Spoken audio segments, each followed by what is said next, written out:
I think this movie has such a great plot twist. Let's do it.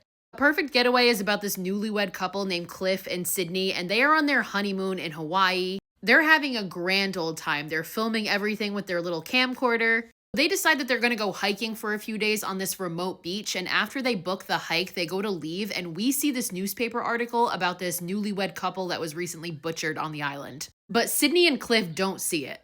As they're driving to the beach, they encounter this couple, Kale and Cleo, who are hitchhiking.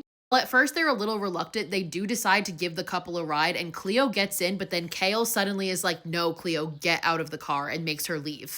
So Sydney and Cliff are like, okay, that was kind of fucking weird, but whatever, and they continue on with their hike. While they're hiking, they meet this other couple, Nick and his girlfriend, Gina. They decide to all kind of hike and hang together, but then they start to learn about the murders that happened to the other couple. Cliff reads more about the murder of the couple and finds out that the suspects are another couple. So this makes all four of them start to be kind of weary about each other, especially when they find out that Nick is ex-military and he pulls out a knife. They continue on anyway, and eventually they also run into Kale and Cleo. Kale specifically is a little bit hostile towards Cliff for the whole hitchhiking situation, and he's kind of threatening towards the whole group overall, but ultimately the two of them leave.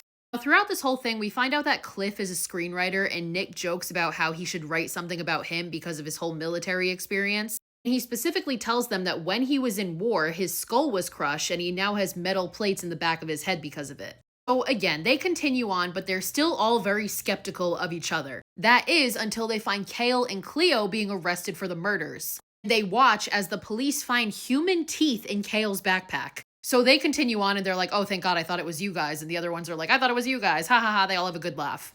They finally get to their final destination, and Cliff convinces Nick to go with him to this cave out on the water. So the two of them kayak out while Sydney and Gina stay behind, and Gina starts to look through Cliff and Sydney's camcorder. And now we don't see what she sees yet, but she sees something that absolutely horrifies her, and she starts trying to scream out to Nick for him to come back, but he ignores her. And then Sydney sees Gina trying to get Nick's attention, so she knows that Gina knows, and a chase ensues. Meanwhile, Cliff and Nick get to the cave, and Cliff pulls a gun on Nick. Oh yeah, it's been these two bitches the whole time. They're the killers. We see that on the camcorder was the image of the real Cliff and Sydney, who were the couple that was murdered on the island.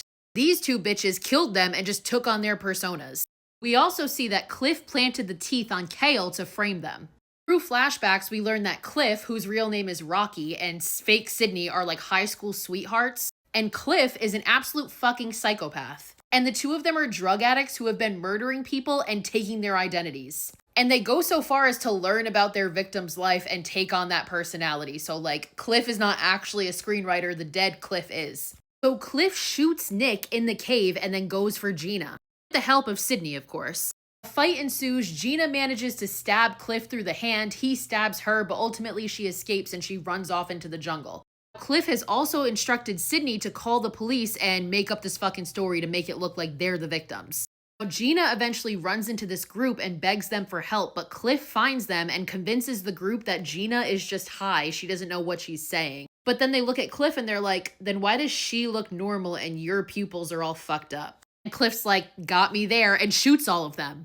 So Cliff continues to chase after Gina until all of a sudden Nick literally swings from a vine and jumps on top of Cliff. Because it turns out Cliff shot the metal plate in the back of Nick's head, so it didn't kill him. A fight ensues, but ultimately Nick gets the upper hand and holds Cliff at gunpoint. At this point, the police have come in a helicopter, which Sydney is in, and they're asking which of those guys is the one that I need to shoot. As they're about to shoot Nick, Gina jumps in front of him so they don't shoot. But in the helicopter, Sydney has a revelation.